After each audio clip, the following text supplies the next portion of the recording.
क्या आप जानते हैं, हम अपनी पूरी जिंदगी उन तूफानों के डर में गुजार देते हैं जो कभी आते ही नहीं। मनोविज्ञान कहता है कि जिन चिंताओं की वजह से हम रातों की नींद खराब करते हैं, उनमें से 99%, जी हाँ, 99% डर सिर्फ हमारे दिमाग की कल्पना होते हैं। पर सवाल यह है कि अगर डर सच नहीं है, तो वो इतना डरावना क्यों लगता है? आज हम इस डर के राक्षस का चेहरा पहचानेंगे। एक पुरानी कथा है। एक गांव में एक विशालकाय राक्षस का खौफ था। लोग कहते थे कि जो भी जंगल में जाता है, वो राक्षस उसे निगल जाता है। एक दिन एक साहसी युवक जंगल में घुसा। अचानक उसके सामने एक पहाड़ जैसा ऊंचा और भयानक साया आ खड़ा हुआ। राक्षस दहाड़ा, रुक जाओ, आगे बढ़ोगे तो मारे जाओगे। युवक का कलेजा कांप रहा था, लेकिन उसने एक कदम आगे बढ़ाया। और जानते हैं क्या हुआ? जैसे ही वो करीब गया, राक्षस का कद थोड़ा छोटा हो गया।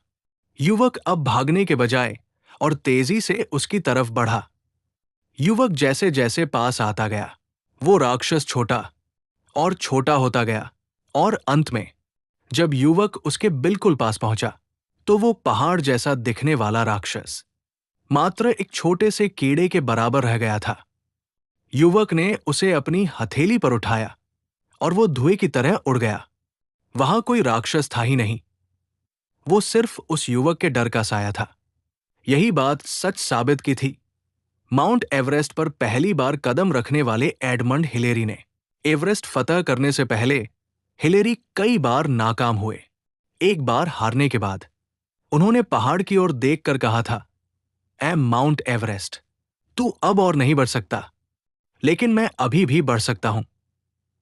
हिलेरी जानते थे कि पहाड़ उतना बड़ा नहीं था जितना बड़ा उनका डर था। जिस दिन उन्होंने अपने मन के डर को छोटा किया, उसी दिन एवरेस्ट उनके कदमों में था। असल जीवन में भी हम डर को बड़ा इसलिए देखते हैं क्योंकि हम उससे दूरी बनाकर रखते हैं। जब हम किसी समस्या के बारे में सिर्फ सोचते हैं और एक्शन नहीं लेते, तो हमारा दिमाग उसके सबसे बुरे परिणामों की कल्पना करने लगता है। 99% बार समस्या उतनी बड़ी नहीं होती जितना हमारा अति चिंतन, ओवरथिंकिंग, उसे बना देता है। तो अगली बार जब कोई डर आपको डराने आए, तो मुस्कुराकर उसकी आंखों में देखिए और कहिए, तुम सिर्फ मेरे दिमाग की उपज हो। मन के इन भ्रमों को मिटाने और असल शांति को पाने की इस यात्रा में हमारे साथ जुड़े रहें। मैं हूं आपका साथी माइंड टू मोक्षा की इस यात्रा में।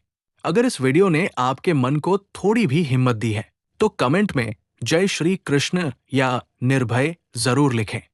सब्सक्राइब करना न भूलें, क्योंकि यहां हम मन से मुक्ति की ओर बढ़ते हैं।